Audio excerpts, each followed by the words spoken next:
but it is about to start pouring. And today I thought I would talk about Drosera filiformis, also known as the Thread-leaf Sundew, and answer any questions that you have about it.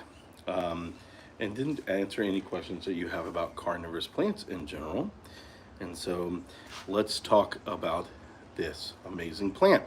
Now, also, if you are just joining, the other reason why I wanted to make this video is California Carnivores has just recently put up probably one of the largest groupings of different thread-leaf sundews that I have ever personally seen. And so I thought it would be cool to talk about them now. And if you did want to buy some plants and save some money, I've been a customer of them for years. I just recently became an affiliate. And so you can purchase them and then use the code CHM10 at checkout and get a discount. Drosera filiformis is one of the most amazing carnivorous plants out there, but it doesn't really get a whole lot of attention, which is unfortunate because it sort of gets overshadowed by Venus flytraps and Sarracenia, but it is one of the unsung heroes of a carnivorous plant bog, and certainly of the carnivorous plant world in general. It's an exceptionally easy grower to care for, and it is quite lovely.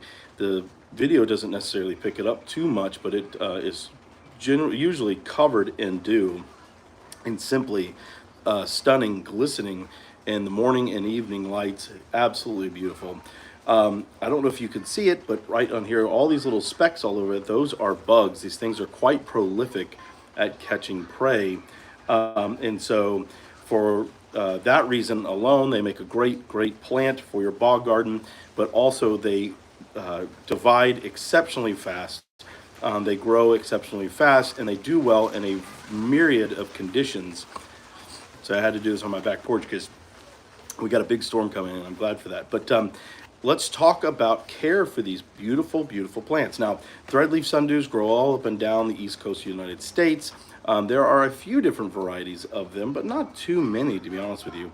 For as large as their distribution is, there's really not a huge variety of them. The ones we have here in Florida, we have the Florida Giant, which is up in the Panhandle, but the ones that are more readily dispersed through Florida is the Floridana, which is a small red variety, which is quite lovely. It's one of my favorites on filiformis. So now, what kind of soil do they need? They require an inert soil, much like any other, almost 99.99% of all carnivorous plants require, unless you're talking about pseudo-carnivorous plants. They're going to want an inert soil. So I use peat moss and perlite 50-50, does an excellent job. They are far more forgiving of that 50-50 mix than other bog plants in the carnivorous plant family, especially Venus flytraps. But the inert soil is a must for them. They also want inert water, and so you're going to want reverse osmosis, distilled and or rainwater. And again, the reason for the inert soil and water is because carnivorous plants were developed to need to get their nutrients through the insects they catch and not the soil. The whole reason why they became carnivorous in the first place is they weren't getting the nutrients they needed through the soil, and so they've developed their carnivory. And so any nutrients in their soil, you run the risk of burning their roots and killing the plant. So very important for those inert conditions. Now, they also love bright sun. So filiformis wants exceptionally bright sunlight, 10 to 12 hours. Basically, they can grow right alongside your Sarracenia. I did, absolutely. Yep, I'm very excited about that. That's awesome. It's good to see you, Plant Prodigy. I haven't seen you in a while, man. I hope you're doing well. So they are a great plant to grow alongside Sarracenia. Any other sort of Drosera bonata, they're great to grow alongside of. Venus flytraps, the only thing I will say, they will grow next to Venus flytraps quite well, but almost too well. So if you are going to do Venus flytrap, oh, your birthday's in 2 days. Well, happy early birthday, man. That's awesome to hear. That's super awesome, man. Happy early birthday. Hopefully you get some awesome plans for your birthday. But they grow, so if you get them close to Venus flytraps, don't get them too close because they will overtake them and also block out the much needed light that Venus flytraps need. As far as propagation, they're exceptionally easy to propagate, and so you can do so. They don't really propagate through root cuttings that much, but you can divide them once they're dormant. But you can also take cuttings from these leaves. Oh, that's awesome. That's really cool. Get yourself some cool plants for your birthday, man. That's amazing. You can take one of these leaves right here, cut it off, cut it in sections as small as 1 inch, and you can either water propagate them, and that's exactly what it sounds like. You put them in distilled water, and within a month or so, you'll have plants. But in my opinion, the better option is to get you a little bowl, or not a bowl, a container with peat moss in it. Put this on top of it, and then spray it with distilled water and close it, and you will get dozens and dozens of plants. Now, keep in mind, they do go from those little tiny plantlets to full grown exceptionally fast. Within a few months, you'll have a bunch of Drosera filiformis plants, and so you got to plan for that accordingly. I just made a video about these, and I will tell you that you can get an army of these very, very quickly, and so you need to plan that out accordingly. They're exceptionally fast growers, exceptionally fast propagators, and quite easy plants to grow. These are one of my top plants. They're on a short list for sure of best beginner plants for carnivorous plant growers. Now, I will tell you, if you are interested in this, hey, how's it going? I will say that if you are interested in these, California Carnivorous has got like 10 different varieties right now. And I will tell you, this isn't pandering, this isn't salesy or whatever. I will tell you, that's awesome. They're hard to kill. California, I have not seen this many different types of filiformis in a long time on any website for that matter, and so I will be getting some for sure. There's not really a whole lot of variety in them that you see for sale very often, and so it's quite awesome to see all these different varieties for sale right now. But they are saying that they are running short, just to let you know. And if you are interested, CHM10 at checkout will get you 10% off a single purchase. So that's exciting stuff. And yeah, exceptionally easy plants to care for. You can use Max C fertilizer on if you want.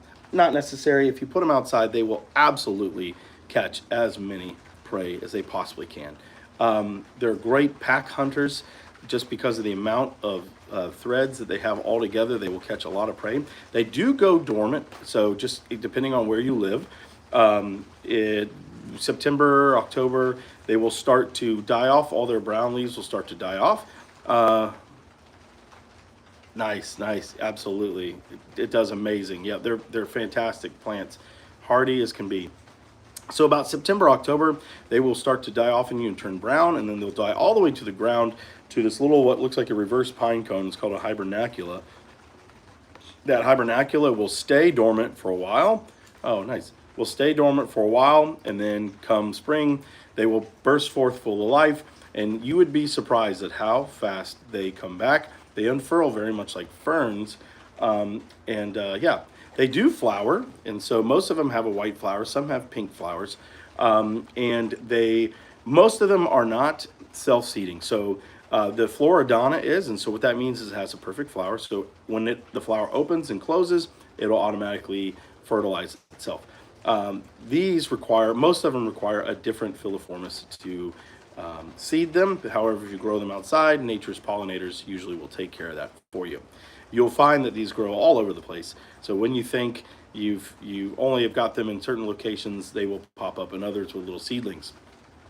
Now, you will notice with all carnivorous plants that their leaves will turn brown on you and wilt away as the season progresses. This is perfectly normal. For non-carnivorous plants, bad brown leaves is a bad thing, right? For carnivorous plants, it's a normal thing. And so this is a normal process called leaf turnover, and they have what's called a high leaf turnover rate. And so they're producing new leaves and killing them off in a very fast rapidity. And so that is something that you can expect to see with this plant. Come September, October, depending on your area, you'll start to see more and more of them turning brown. That is normal. That is simply them getting ready for dormancy. As the photoperiod shortens and as the temperatures cool, they will start to go dormant, and they tend to go dormant earlier than your other carnivorous plants, temperate plants. So they will be your first indicators that winter is coming. Not to quote Game of Thrones, but yes, Absolutely. Drosera filiformis. Uh, uh, yep.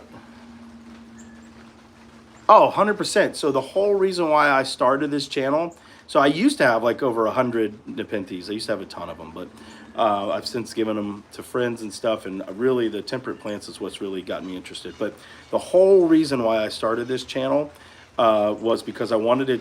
I wanted people to grow carnivorous plants to keep them from going extinct, but also I wanted to teach them how to grow it on a budget. I have thousands of carnivorous plants, and I can tell you I don't have the money to spend for thousands of carnivorous plants. They have all come through propagation. It's one of those things.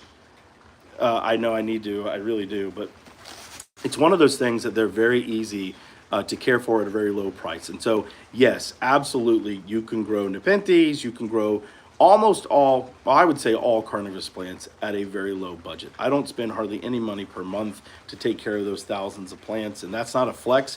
What I'm trying to say is they'll propagate. You can get a collection very big, very fast, very cheap, and they will take care of themselves very cost effectively. If you are looking for Nepenthes or anything like that, like I said, California Carnivores is the place to go, and use that code CHM10 at checkout and get yourself a discount for it as well. It's a one-time discount, so when you are purchasing, make sure to save it for the biggest bang for your buck. But yep, absolutely. Drosera filiformis, best, one of the best. I would say, in my opinion, the best beginner plant is probably Drosera bonata, followed by this right here. Absolutely, and personally feel that truncata is the best beginner Nepenthes plant. Very forgiving. It's very thick leaves, it's very epiphytic in nature. Utricularia also great. That's awesome. That's really cool. Yeah, they're amazing people. That's the other reason. I've been a customer of California Carnivore for years, and so it was a huge honor and just awesome. And I know I've been talking about it a lot. People are probably like, "Oh my God, get over it." But you have no idea how long I wanted to be an affiliate with them, and so I'm so excited. I've been a customer for years of them. They are the benchmark of success in this industry, and they've done so much for it. And so can't say enough good things. But yeah, Drosera filiformis. I've got to run, everybody. It's been so awesome talking with you. Pick you up some of these. They are amazing, amazing plants. That's going to be an amazing one for sure, Plant Prodigy. Pick you up some of these amazing plants. They are great, great plants to have and add to your collection, and just watch grow year after year and spread through your bog. Hope you guys have a wonderful day and a wonderful week. I'll see you soon. Bye-bye. And here's my hand. I can't get it to turn off.